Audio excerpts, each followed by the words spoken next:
जाते हैं आत्माओं, वो कैसे पता चलता है कि हम लोग जो अमृत वेला कर रहे हैं वो सही है या गलत है? हल्कापन महसूस होता है, माने अमृत वेला ठीक होता है। और हल्कापन महसूस नहीं हो रहा है, भारी के भारी बने हुए हैं, तो ठीक नहीं हुआ। पूर्व जन्मों का कोई हिसाब किताब है जो आके अड़चन ज्यादा डालता है। बाबा एक चीज मैंने और भी नोटिस करी है कि 10 से 12 बजे तक दिन के, जो सुबह पर 4 बजे तक उठ के करते हैं, 10 से 12 बजे तक खुश रहते हैं। फिर अचानक ही उसी दिन, जिस दिन अमृत वेला करते हैं, उसी दिन भयंकर गुस्सा आता है कि सामने वाले किसी को मार ही दे, और या तो नेगेटिव संकल्प तीव्र चलते हैं, या कोई और भी इच्छाएं अलग तरह की होती है। ऐसा क्यों होता है, क्या कारण है? उसी दिन सबसे ज्यादा परेशानी होती है। जो रुद्रमाला के मणके हैं, जो एडवांस में आए हैं, उनमें मुख बने हुए होते हैं। कोई में 1 मुख, कोई में 2, कोई में 4, कोई में 15, कोई में 10 मुख। तो इतने मुख वाली आत्माएं प्रवेश करके वाइब्रेशन को खराब कर देती है। ये महाभारत युद्ध है। आत्मिक स्थिति में रह करके इनका मुकाबला किया जा सकता है। और अगर जब दिन को सोते ही हैं तो ऐसा लगता है ज्ञान पूरा बुद्धि से निकल गया। हाँ जी। और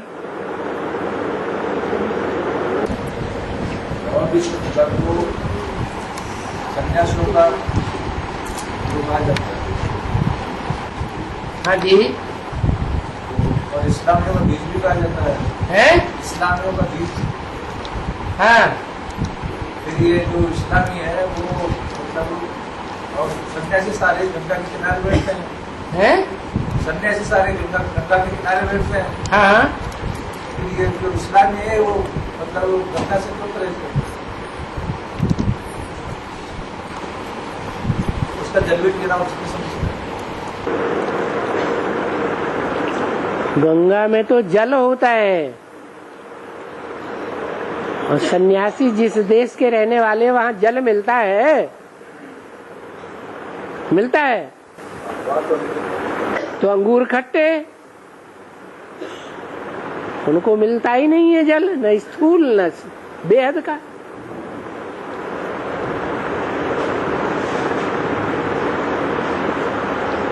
और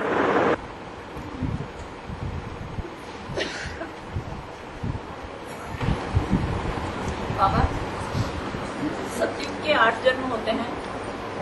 सतयुग के 8 जन्म होते हैं। सतयुग में 8 जन्म होते हैं। पंखा बंद कर दो, इसकी आवाज ज्यादा आ रही है।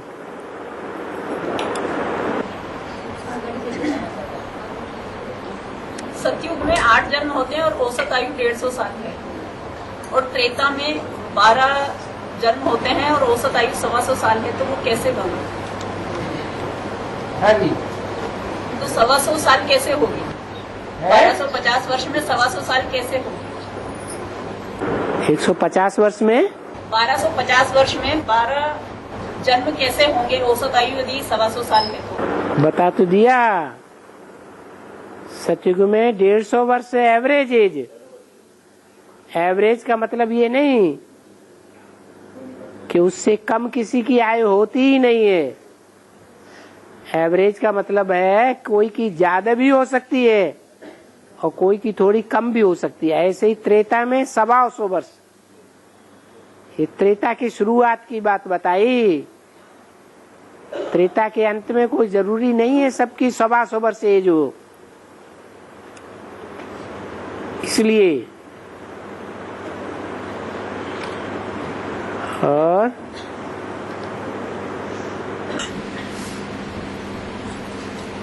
बाबा, अगर हम माताएं जो अगर 100 बार शरीर से पवित्रता में रहते हैं, पर अगर मन की पवित्रता नहीं है, मन में नेगेटिव संकल्प आ रहे हैं या कोई और इच्छाएं होती है, तो गुस्सा आता है, तो कौन सी पवित्रता ज्यादा मायने करती है? कौन सी पवित्रता का महत्व ज्यादा है? मन में आएंगे और मन में तीव्रता से आने लगेंगे, उनको रोका नहीं तो प्रैक्टिकल में भी आ जाएंगे। क्योंकि मन ही प्रबल है इंद्रियों में। प्रबल मन को न रोका गया तो कर्मेंद्रियों के ऊपर हावी हो जाएगा। कि बाबा पर किस पवित्रता से हम उच्च पद पाते हैं? किस पवित्रता से हम उच्च पद पाते हैं? मन की पवित्रता या तन की पवित्रता? सिर्फ मन की पवित्रता से थोड़ी, तन की भी पवित्रता चाहिए। तन में शक्ति क्षीण होती रहे तो पवित्रता थोड़ी ही हुई, ये तो गिरना हो गया। तो फिर क्या प्रजा वर्ग में जाएंगे? जो पवित्र नहीं बनते हैं वो प्रजा वर्ग में जाएंगे, जो पवित्र बनते हैं वो राजकुल में आवेंगे। पुरुषार्थ की बात है।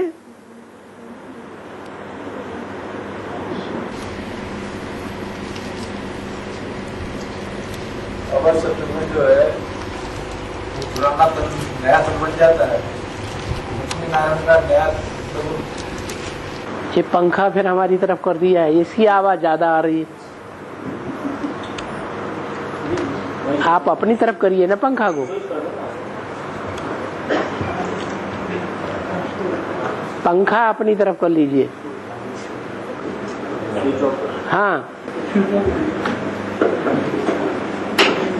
सतयुग में जब नया तन मिल जाता है लक्ष्मी नारायण को, तो उसके बाद में उम्र जितनी बनती है उसके बाद में तो 125 वर्ष या 150 वर्ष चलती है। सबसे जास्ती योगी कौन होगा दुनिया में? नारायण की आत्मा है? नारायण की आत्मा। नारायण की आत्मा सबसे जास्ती योगी होगी तो सबसे जास्ती लंबे समय की आयु नहीं मिलेगी।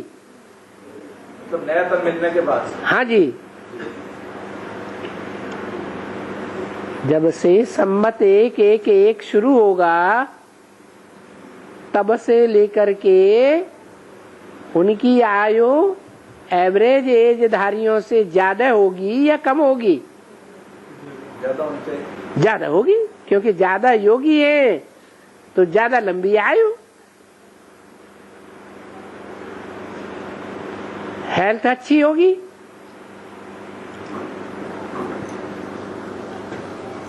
और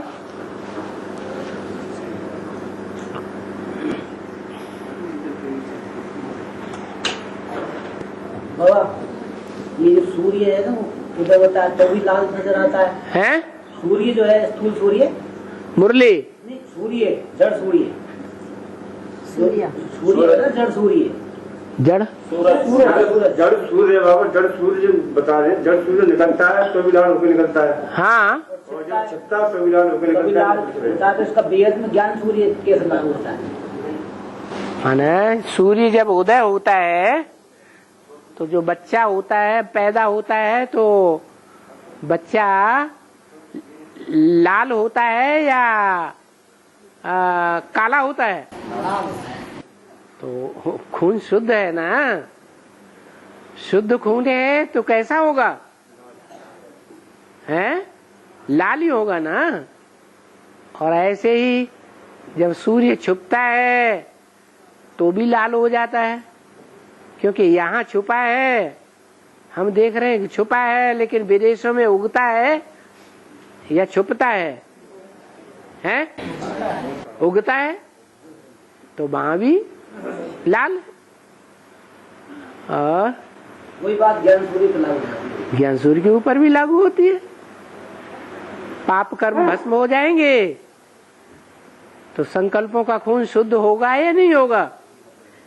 है होगा तो लाल हो जाएगा। यज्ञ के आदि में शिव बाबा को याद करते थे तो किस रूप में याद करते थे? है लाल लाइट का गोला। तो ये लाल लाइट का गोला क्या है? साकार की यादगार है या निराकार की यादगार है? साकार की यादगार है। आदि में भी निसंकल्प और अंत में भी निसंकल्प। ओम शांति।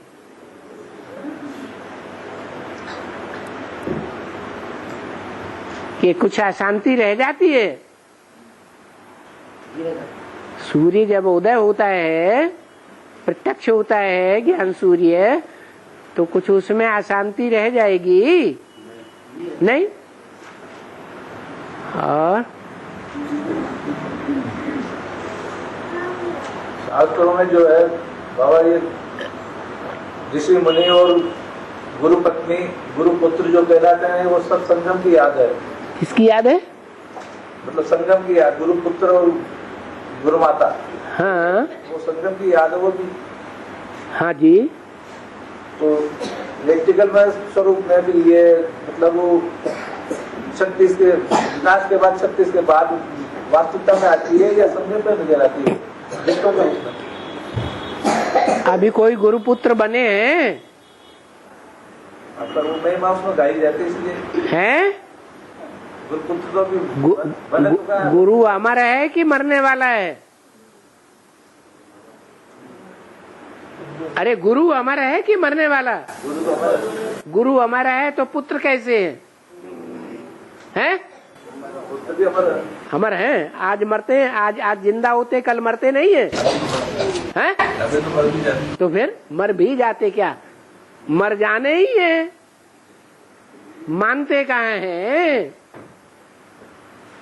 गुरु को फॉलो करते हैं? हैं? नहीं करते। तो नहीं करते हैं तो फिर माया सबको हपक जाएगी कि रह जाएंगे? तो जब शास्त्र में उनका संबंध दिखाया गया तो वास्तविक स्वरूप में कब होगा? बाद की बात है, जब अमरनाथ के बच्चे अमर बन जाएंगे। अभी तो रोज मरते जीते रहते हैं। 36 के बाद में, 18 के बाद में? जब प्रत्यक्षता होगी, नंबरवार पुरुषार्थ अनुसार।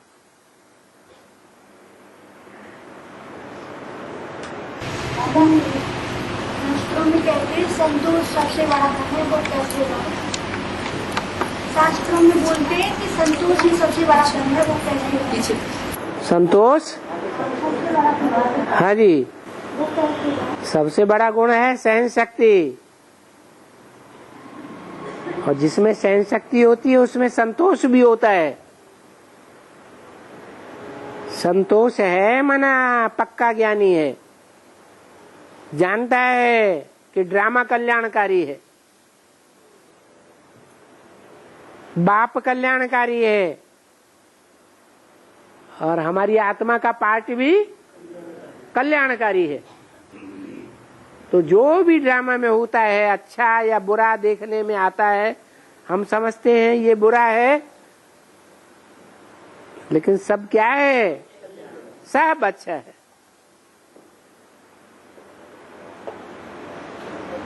जो होगा वो भी अच्छा, जो हो रहा है वो भी अच्छा, जो हुआ है वो भी अच्छा।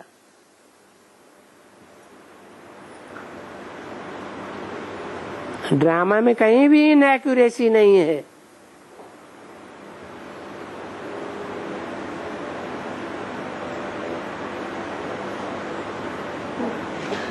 और आपने दादा लेखराज के लिए एक गाना धर्मराज का पाठ बजाते हैं। सतयुग का पहला प्रिंस है, दत्तात्रेय भी उसको बोला है, और कुछ मुरलियों में मैंने कुछ वार्तालाप में उसको लादेन भी आपने बोला है। लादेन, और एक ही बड़ा सबसे बड़ा देहधारी गुरु भी वही है। ऐसा तो एक ही इंसान ड्रामा में इतने सारे पार्ट कैसे बजा सकता है? अरे समझ में नहीं, लादेन बोला ड्रामा में कोई गधे का पार्ट नहीं बजा सकता है, घोड़े का पार्ट नहीं बजा सकता, एक आदमी अनेक पार्ट नहीं बजा सकता है। मुझे नहीं समझ रहा है ऐसे। अरे एक जन्म का ड्रामा है कि अनेक जन्मों का ड्रामा है? ड्रामा एक जन्म का है या अनेक जन्मों का है? हैं? अनेक जन्मों का है, तो अनेक जन्मों अनेक प्रकार पार्ट भी हो सकते हैं। एक ही जन्म में अनेक प्रकार के पार्ट हो सकते हैं।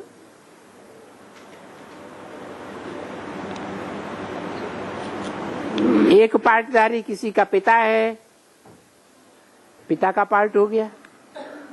किसी का बेटा है, बेटे का पात्र हो गया। किसी का भांजा है, भांजे का पात्र हो गया। नहीं होता है, फिर क्या? बाबा, महावीर जी की मूर्ति आत्मा एक है, पर 3 तरह की क्यों बताते? लाल, सफेद और काली। महावीर क्या? महावीर जी की आत्मा एक है, एक मूर्ति है, पर 3 तरह की दिखाते, काली, सफेद और लाल।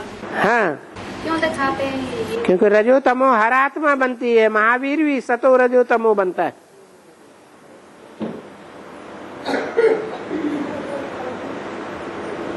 और सतो माने सफेद, रजो माने लाल और तमो माने काला।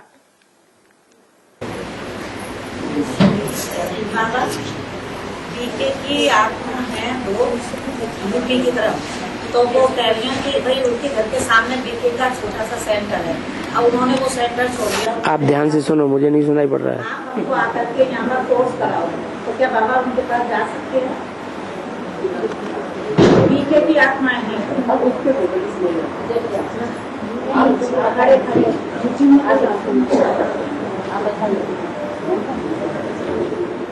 पीछे की आत्मा है दो। हाँ, में जाती थी, उन्होंने अपना घर जो है सेंटर में समर्पित कर दिया। अब वहाँ उनका कुछ लड़ाई झगड़ा हो गया, तो बोले कि हम अब इसमें नहीं जाते हैं। तो मेरा उनसे जब मिलान हुआ, तो बोले कि आप हमें यहाँ करके कोर्स कराओ, हाथरस में है वो आत्मा। तो क्या उनके पास जा सकते हैं बाबा? क्यों नहीं जा सकते? वंचित हुई आत्माओं को उठाना खराब बात है क्या? बाबा ने जैसे 1-2 बार बाबा ने मुरली में कहा, वार्तालाप हुई थी कि आप लोग जो है उनके घर में जाओ, वो कुछ भी कर सकती हैं। ऐसी नहीं है, वो खुद चला के बुला रही हैं। वो बुलाते हैं तो क्यों नहीं जाना चाहिए? ठीक है बाबा, उनके यहाँ जाकर के करवाएंगे। हाँ जी, हाँ जी।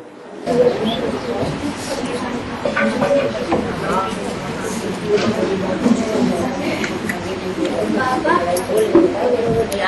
जो माताएं करवा चौथ का व्रत रखते हैं, उसका बेद में क्या अर्थ है? जो माताएं करवा चौथ का व्रत करती है, उसका बेद में क्या है? काय का व्रत? करवा चौथ। सिंधियों में भी तीजरी रखते हैं, मुझे पता नहीं क्या उसका मतलब है। हाँ,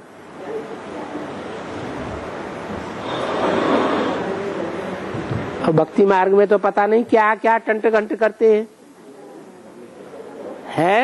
बाबा, पर इस ज्ञान में आने के बाद जरूरी व्रत रखें, ये सब जबरदस्ती करवाते घर वाले?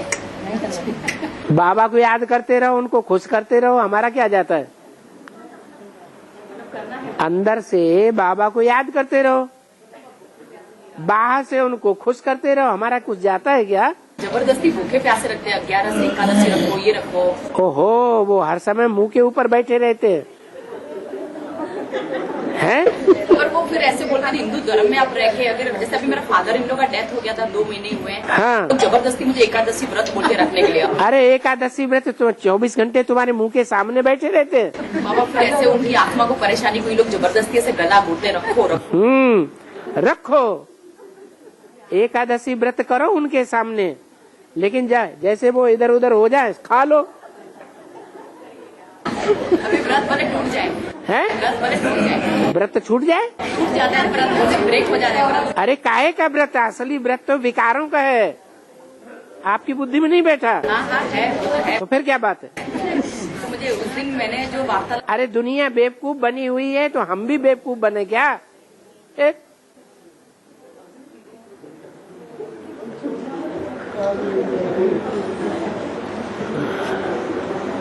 और बाबा, एक माता का प्रश्न है कि अभी तो पूरा सहारा है, इस सहारे से घर में टिके हैं।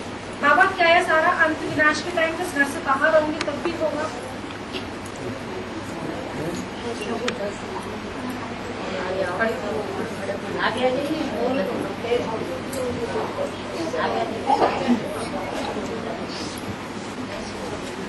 एक माता का प्रश्न है, अभी तो पूरा सहारा है, इस सहारे से घर में टिके हैं, क्या यह सहारा अंत में विनाश के टाइम जब घर से बाहर होंगे तब भी रहेगा? कौन सा सहारा है? बाबा का याद का सहारा, बाबा के क्लास का सहारा, याद।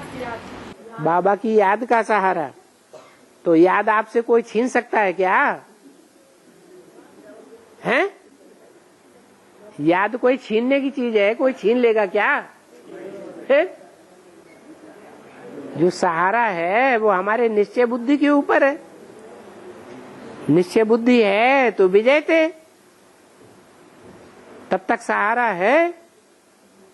अनिश्चय बुद्धि हो जाएंगे तो सहारा हमने खुद तोड़ दिया।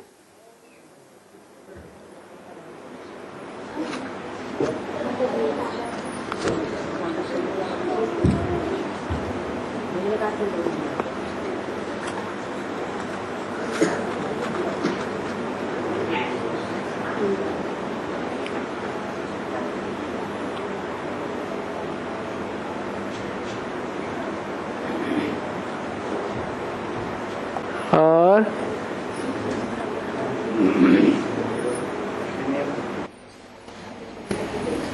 बाबा एक और बात है, जो आप बोले नष्टा मोहा स्मृति लब्धा।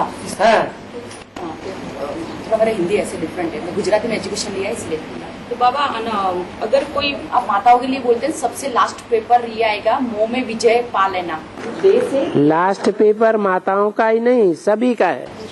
माताओं के लिए आप स्पेशल। माताओं में मोह ज्यादा रहता है। मेरा बिल्कुल नहीं है। अगर माताओं ने मोह के ऊपर जीत पाली तो समझ लो माताएं जीत गईं।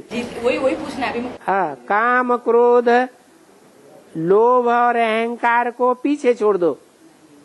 माताओं के लिए मोह ही सर्वोपरि है, जीतना।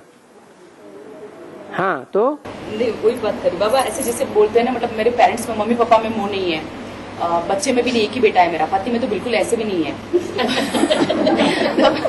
नहीं है, शुरुआत से नहीं है। पीछे भट्टी करने की थी, मेरे फादर का एक्सीडेंट हो गया था, तो अभी मैं एक बार भी रोई नहीं। और जब से इस ज्ञान में आई हूँ तो सिर्फ हंसती रहती हूँ। तो लोगों को शौक लगता है कि भाई ये कौन सा बाबा है कि तुम्हें भट्टी को जादू टोना कर लिया कि हंसती रहती हो।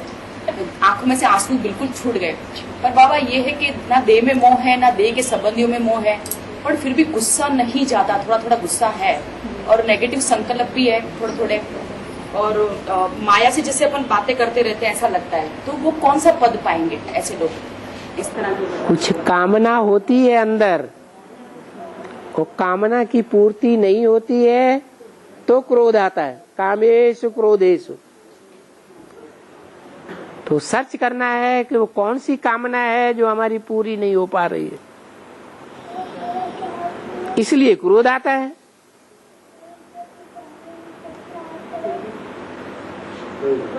चेकिंग करना है, चेक करके चेंज कर देना।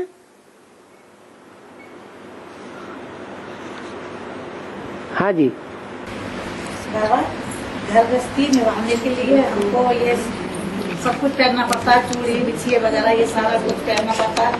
लेकिन बाबा दूसरी तरफ कहते हैं कि जिन्होंने ये सब कुछ किया तो विधर्मी आत्माएं हैं, उन्हें शरीर छोड़ना पड़ेगा। उन्हें शरीर छोड़ना पड़ेगा, विधर्मी आत्माएं। भक्ति मार्ग अगर रह गया या भक्ति मार्ग का कोई संस्कार 100% रह गया, हो गया, तो शरीर छोड़ना पड़ेगा। हाँ, और वैसे बाबा कहते हैं कि ये सब चीजें मतलब अपने को पहननी नहीं है, इन सब चीजों का त्याग करना है। तो फिर क्या? मतलब इन चीजों को छोड़ भी दे हैं? परिवार में रह करके हम छोड़ देते हैं इन चीजों को।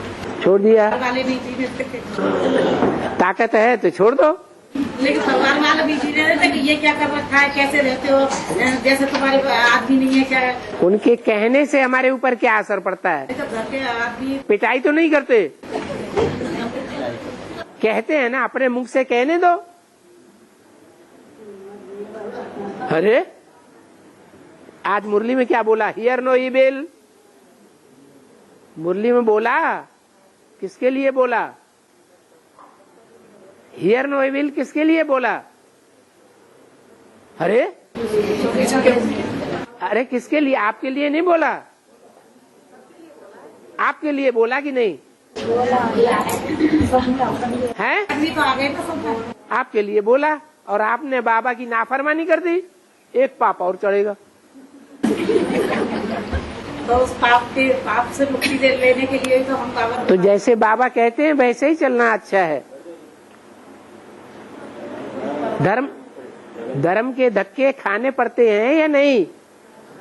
नहीं खाएंगे तो धर्म की स्थापना भी नहीं होगी। जो झूठे झूठे धर्म स्थापक आए, झूठे धर्म स्थापन किए, मोहम्मद ने आके कितनी कठिनाइयां सहन की, कितनी तकलीफें सहन की, महात्मा बुद्ध को देश निकाला मिल गया। जितने भी धर्म पिताएं आए उनको धक्के, क्राइस्ट को फांसूली पर चढ़ना पड़ा। ये सब हुआ कि नहीं? आपके लिए कोई कुछ बोलता है वो भी आप सहन नहीं कर सकते। नहीं सहन करते हैं, हम तो बहुत सहन करते हैं। हम बहुत सहन करते हैं, बोलते काहे के लिए फिर? अब क्या करें? अब क्या करें, बोलना पड़ता है। गुस्सा तो कर नहीं सकते तो आंसू आ करके ही हम आंसू काहे के लिए आते हैं? हम बाबा के बच्चे हैं, मौज में रहने वाले, हम रोने वाले हैं क्या? क्रोध तो नहीं करते, लेकिन हाँ क्रोध में आकर के जैसे कि अपने आप को शब्दों को। क्यों क्रोध में आए? हमें अपने ऊपर क्रोध आना चाहिए। अपने ऊपर तो क्रोध अपने ऊपर ये आना चाहिए कि कोई कुछ बोलता है तो हम उसके बोला हुआ उसके पास रहे ना। कोई ग्लानि करता है, कोई गाली देता है तो गालियां और ग्लानि झूठ बोलता है तो हमको चिपक जाता है क्या? चिपक जाता है। वो अपने को छुट्टे आरोप लगाते ना तो अपने को तो ये लगता है चिपक जाता है। अपने चिपकता तो नहीं है, लेकिन अंदर अंदर रोना आता है कि काहे का डर? ऐसा क्यों बोल रहे हैं? डर काहे का? बोलने दो। पर ये बाबा सहयोगी तो है, आप बोले तो बोले कुछ। हाँ बोलने दो ना। सहयोगी आप तो फिर ब्रह्मा कुमारियों की तरह तुमको घर में से तो नहीं निकाल देते। ब्रह्मा कुमारियां तुमको घर में से ही निकाल देती है, भागो यहाँ से। वो तो फिर भी तुमको घर में रखते हैं, बोलते हैं तो बोलने दो ना। मना किसी के मुंह पे मुसीका बांधना है? नहीं, ऐसा कुछ नहीं। वो क्या है कि बोलने की स्वतंत्रता सबको नहीं देनी है, सभी को बोलने की स्वतंत्रता नहीं देनी है। बोलेंगे वो जिनका उनका मुंह है अपने आप बोलेंगे कुछ। तो बोलने दो, बस हो गया। और प्रभावित तो हो ही जाते हैं ना अपन उनसे। क्यों प्रभावित? तो प्रजा, वो तो है प्रजा, अपन सहन तो शक्ति तब तक उनकी जन्म जन्मांतर प्रजा ही बनते रहने। जब बाबा सहन शक्ति कई बार नहीं भी होती है, कई बार सहन शक्ति नहीं भी अपन धारण कर सकते, तो क्या करें? सहन शक्ति नहीं, कई बार नहीं भी हो पाती सहन शक्ति। तो याद से सहन शक्ति आती है ना। जल्दी हर्ट हो जाता है, दिल पे ऐसे चुभ जाता है, जैसे किसी ने क्यों बोल दिया, ऐसे आंखों में आंसू टपक जाते हैं। ऐसा भी होता है कभी कभी। क्यों बोल दिया का मतलब है कि हम दूसरे का मुंह पकड़ेंगे। कुछ मत बोलो, हम तुमको बोलने नहीं देंगे। दूसरों का मुंह पकड़ना अच्छी बात है क्या? आज तो गवर्नमेंट भी स्वतंत्रता देती है किसी को कुछ भी बोलने की। कुछ भी बोलो, उससे कोई पाप नहीं बनता, कोई जुर्म नहीं बनता। बोल बोल करने से क्या होता है?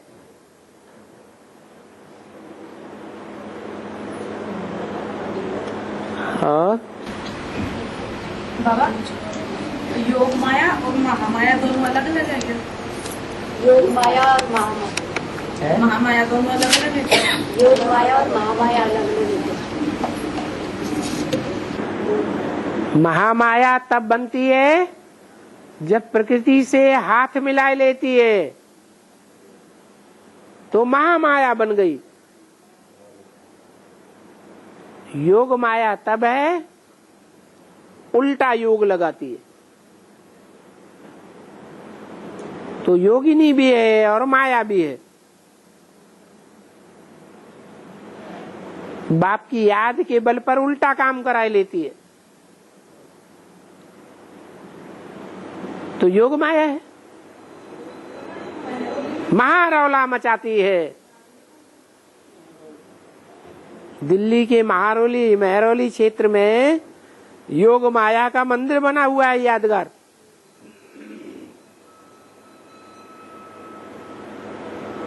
जरूर उसने महारौला मचाया है वहां।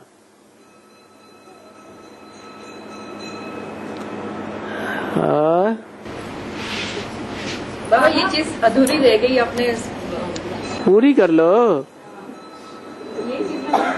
है यही चीज अगर मोह में अपन पूरा विजय पा लेते हैं, देश है, देश के सब, अगर मगर क्या होता है? लेकिन फिर भी और विकार है थोड़े बहुत, तो वो कौन सा पद पाएंगे? फेल होते हैं तो कौन सा पद पाते हैं? मोह में तो पूरा विजय कर लिया था, प्राप्त कर लिया था। सभी को मोह के ऊपर विजय पानी है, लेकिन 8 ही पाएंगे। 8 ही हैं जो नष्ट मोहा बनते हैं पूरे। नहीं तो वो कौन सा पद पाएंगे बाबा? जो अगर मोह में विजय पूरा कर लिया, बाकी के थोड़े थोड़े गुस्सा आता है, थोड़ा थोड़ा मन अशांत रहता है, तो वो कौन सा पद? तो महाराजा तो नहीं बनेंगे। फिर भी राजा बन सकते हैं नंबरवार। हाँ धर्मराज ना राइटियस कैंड है। हैं? धर्मराज ना राइटियस कैंड है। हाँ धर्मराज तो धर्मराज बाबा त्रिमूर्ति बनी हुई है, शिव ऊपर है, राइट में कौन है? ब्रह्मा बाबा। हाँ, तो ब्रह्मा जो है युद्ध में स्थिर रहने वाला है ना। उनकी बुद्धि में जब ज्ञान पूरा समझ में आ जाएगा, भले बच्चा बुद्धि है, पूरा ज्ञान समझ में आ जाएगा तो युद्ध में स्थिर हो जाएगा या हिलता डुलता रहेगा? स्थिर हो जाएगा। जो युधिष्ठिर वही तो है धर्मराज। धारणाओं का राजा तो वही हुआ, क्योंकि धारणाओं में जो मुख्य धारणा सहन शक्ति है वो दादा लेखराज के मुकाबले और कोई भी आत्मा नहीं है जिसने सहन शक्ति का इतना बड़ा पार्ट, अव्वल नंबर पार्ट बजाया कि दिखाया हो।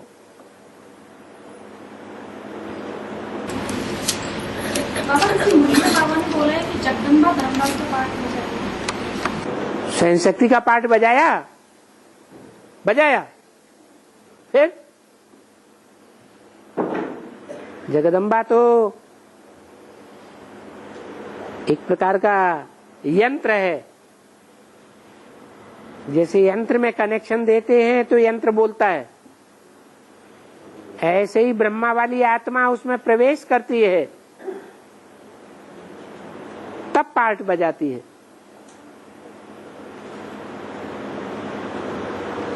इसलिए महाकाली के मस्तक पर चंद्रमा दिखाया जाता है।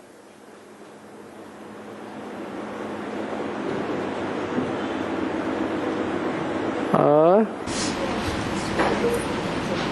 बाबा ये भाई को समझाया तो माना जैसे बैठ खाली होते थे, अब तो बाबा आ गए जब न पूछना क्यों करते आत्मा जन्म लेती है क्यों मर जाती है? आत्मा मरती ही नहीं है, मैंने कही ना आत्मा जन्म लेती है। मैंने कही तो शरीर छोड़ती है और दूसरा धोखा ले लेती है। शरीर जन्म लेता है, शरीर मरता है। तो जन्म क्यों लेती है?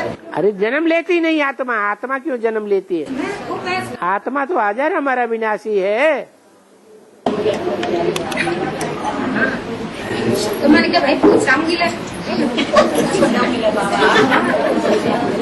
जवाब तो कहूंगी कि भाई आत्मा मरती नहीं है, मैंने कल ले कहते हैं बाबा। हाँ जी, ये जिंद कुछ आत्मा होते है जिंद हाँ, कुछ आत्मा होते हैं जो बहुत सताता है, किसी लड़की के ऊपर है वो बोलता है इसको लेके जाओ। भूत प्रेतों में जो बहुत जिंदा दिल होता है उसी का नाम जिंद है। तो बहुत ज्यादा कड़क होता है। हाँ जी, बहुत पावरफुल होता है। उसकी कभी मुक्ति नहीं होती है? मुक्ति नहीं होती क्या कभी उसकी? अब ब्रह्मा बाबा की मुक्ति हो सकती है तो उसकी नहीं होगी। 500 करोड़ आत्माओं की मुक्ति नहीं होगी। 500 करोड़ आत्माओं की मुक्ति हो जाएगी तो जिंद भूत प्रेत पिशाचिनी डाकिनी इनकी मुक्ति नहीं होगी, सबकी मुक्ति होनी है। बाबा हम रोज बेला नहीं होते, बाकी क्लास भी रोज करते हैं और याद भी खूब करते हैं, पर अमृत वेला नहीं होता। क्या सुखी बोलते? पर अमृत वेला नहीं होता है। पापों का बोझा ज्यादा चढ़ा हुआ है तो दबा लेता है। तो हिम्मत मत हारो, बाबा मदद करेगा। हिम्मत बच्चे मदद बाप करेगा। तो हिम्मत हार के तो सो जाते हो। बाबा जैसे बैठ की नींद आवे तो घूम के कुछ भी करो, सोना नहीं है। और बाबा अगर अपन ऐसे बैठते हैं, जैसे आप बोलते योगी योगी, वो कैसे भी बैठो, नहीं बाबा पर ऐसे बैठते हैं, ठीक है, तो सर्च लाइट तो ऐसी मिलती है। अगर चलते फिरते अपन अमृत वेला करते हैं तो बाबा की सर्च लाइट नहीं मिलती, कुछ भी नहीं मिलता। चलते फिरते भी बाबा की याद रह सकती है। कर्म करते बाबा को याद नहीं करना है, याद करना और एक अमृत वेला, तो चलते फिरते क्यों नहीं याद आएगा? फर्क नहीं है दोनों चीजों में। और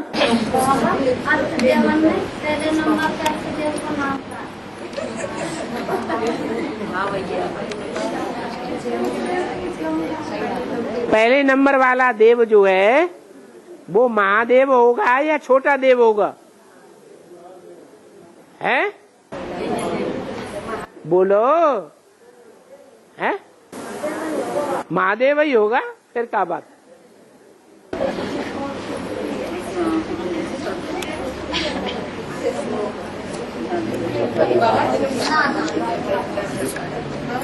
बाबा ने मुरली में बोला है गुलजार की माँ ऑलराउंडर है।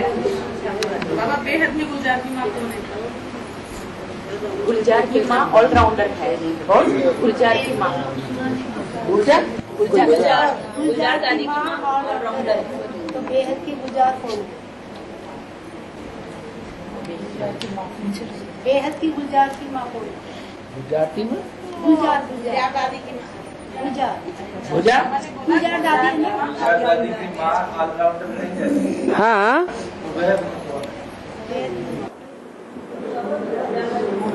गुलजार दादी की माँ ने शरीर छोड़ दिया। क्यों नहीं कह रहे हैं? वो कह रहे हैं बेहद की गुलजार की माँ कौन? एडवांस में, एडवांस में गुलजार कौन है? बाबा ऐसे बोला है गुलजार की माँ ऑलराउंडर है। हाँ बाबा बेहद में गुलजार की माँ कौन है? तो गुलजार कौन है पहले ये तो क्लियर करो एडवांस में। है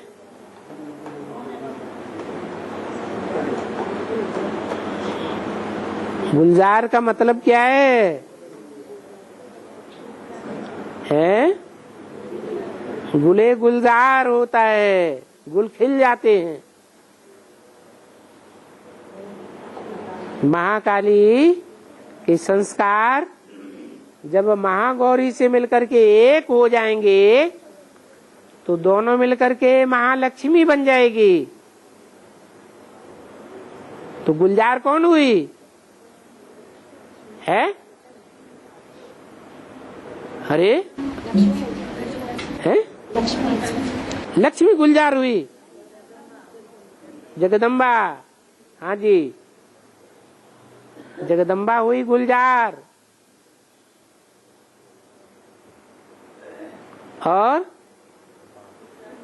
उसकी माँ कौन है? है अरे जो ऑलराउंडर दादी थी वो दिल्ली की इंचार्ज थी कि नहीं? अरे जब पांडव भवन तैयार हुआ था उससे भी पहले जो ऑलराउंडर दादी थी वो दिल्ली की मुखिया थी, मुखिया सेंटर चलाने वाली इंचार्ज। तो एडवांस में इंचार्ज कौन थी शुरुआत में? अरे पहले एक बात तो हल हो जाने दो बाबा। अरे एडवांस के आदि में कोई था कि नहीं थी? कन्याओं माताओं में कोई मुखिया थी? अरे है? अरे पुष्पा माता नहीं थी क्या? नहीं थी? हाँ और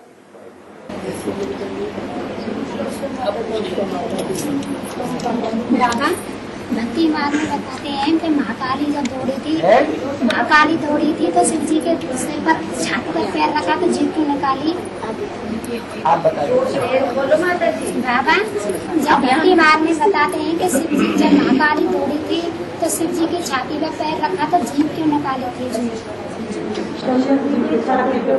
अब एक आदमी बोलो ना। ये बोल रही बाबा महाकाली जब दौड़ी तो शंकर की छाती पे पैर रखे तो जीभ क्यों निकाली, ये पूछ रहे। महाकाली ने जीभ क्यों निकाली, छाती पे पैर रखे। शंकर की छाती पे पैर क्यों रख दिया? हाँ रख दिया, तो जीभ क्यों निकाली? इसीलिए कि उसको अपनी भूल का पता चल गया। हाय मैंने क्या किया है।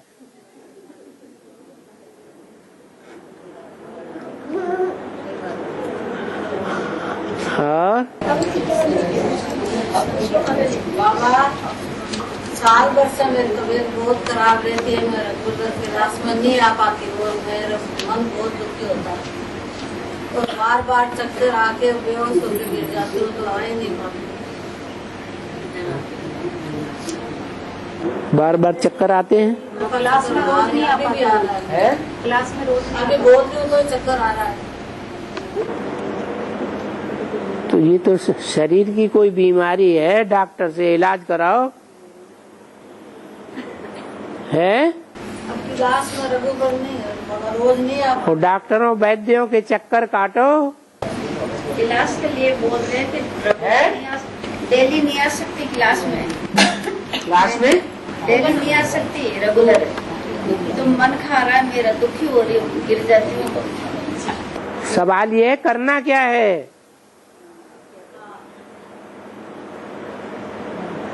इलाज कराना है और क्या करना है? हाँ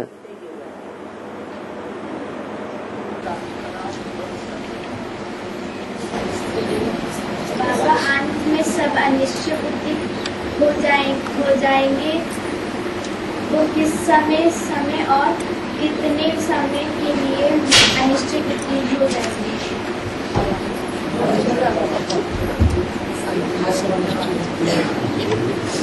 अंत में बाबा अंत में सब अनिश्चित बुद्धि हो जाएंगे, वो किस समय और कितने समय के लिए होंगे? आत्माओं के संस्कार अलग अलग हैं तो समय सबके लिए एक निश्चित नहीं होगा। जैसे 8 हैं तो 8 थोड़े के समय के लिए अनिश्चय बुद्धि बनेंगे कि लंबे समय के लिए बनेंगे? थोड़े समय के लिए बनेंगे। ऐसे ही फिर और नंबरवार हैं, कोई तो बहुत लंबे समय तक अनिश्चय बुद्धि बने रहेंगे, कोई जल्दी जल्दी माला में आ जाएंगे। जैसे 8 तुरंत ही 8 की माला में आ जाते हैं, राजधानी तैयार हो जाती है। फिर है 108, फिर है ब्रह्मा की भुजाएं 1000, फिर है 16000। तो नंबरवार अनिश्चय बुद्धि बनते रहेंगे और नंबरवार फिर निकल के आते रहेंगे अनिश्चय से निश्चय में। हर एक का कोई टाइम निश्चित नहीं है कि एक ही टाइम है, सबका अपना अपना टाइम अलग अलग है। कोई लंबे समय तक अनिश्चय बुद्धि बने रहेंगे, कोई थोड़े समय के लिए अनिश्चय बुद्धि बनेंगे।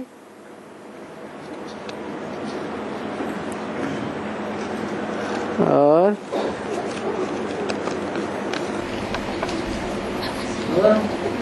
संपूर्ण सत्व प्रदान बनने की क्या क्या निशानी है? संपूर्ण सत्व प्रदान बच्चे जब बन जाएगी तो उस बच्चे की क्या क्या निशानी होंगी? आत्मा सतो प्रधान बनेगी तो शरीर अलग दिखाई पड़ेगा और आत्मा उससे ऊंची स्टेज में रहेगी, हल्की फुल्की अनुभव करेगी। देह में वजन होता है या आत्मा में वजन होता है? देह में वजन होता है। आत्मा तो जितना देहभान से परे होती जाएगी उतना उतना परम धाम की ओर दौड़ती जाएगी।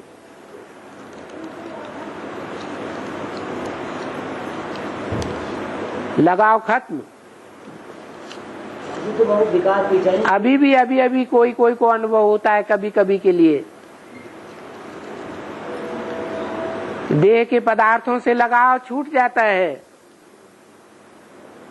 देह के संबंधियों से लगाव छूट जाता है, वैराग आता है। इस सारी दुनिया से ही वैराग आने लगता है। अभी वैराग की मशीनरी जल्दी जल्दी तीव्र होती जाएगी।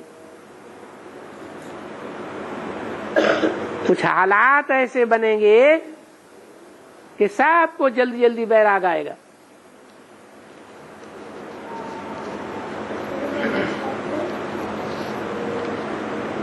ज्ञान के आधार पर वैराग आ जाए, स्वतः ही वैराग आ जाए, स्वतः ही ये तन के संबंधी, तन के पदार्थ, ये धन स्वतः ही ईश्वरीय सेवा में लगा दें, इनसे वैराग आ जाए, वो ऊंच पद पा जाएंगे और परिस्थितियां ऐसी बन जाएंगी, उन परिस्थितियों से प्रभावित होकर के फिर परिवर्तन होगा या करेंगे, उतना ही पद नीचा हो जाएगा। जैसे आज बताया मुरली में, सन्यासियों के भी दो प्रकार के फॉलोअर्स होते हैं। एक होते हैं लंगोट पहन लेते हैं, पूरा ही फॉलो करते हैं, घर घाट छोड़ देते हैं। एक होते हैं गृहस्थी जीवन में रहते हैं लेकिन फॉलोअर्स कहते हैं कि हम स्वामी जी के फॉलोअर हैं। तो झूठ कहते हैं या सच्चा कहते हैं? हैं? झूठ कहते हैं। क्यों? फॉलोअर तो तब कहे जाएं जब स्वामी जी की तरह घर घाट छोड़ करके कफनी पहन लें। ऐसे ही इस ज्ञान में भी है। कोई को लगाव लगा रहता है देह के संबंधियों से, देह के खाने पीने के पदार्थों से, देह के संपर्कियों से, धन दौलत से, प्रॉपर्टी से, तो नहीं छोड़ पाते। लेकिन कहते तो हैं कि हम ब्राह्मण हैं, ब्रह्मा के बच्चे हैं, ब्रह्मा को फॉलो करते हैं। अब ब्रह्मा ने क्या किया? सब कुछ त्याग दिया। देह भी हड्डी हड्डी स्वाहा कर दी, दधीची बन गए।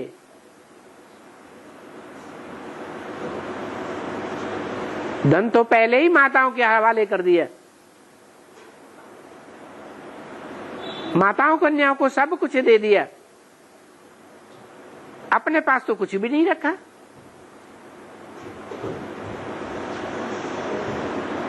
तो तन मन धन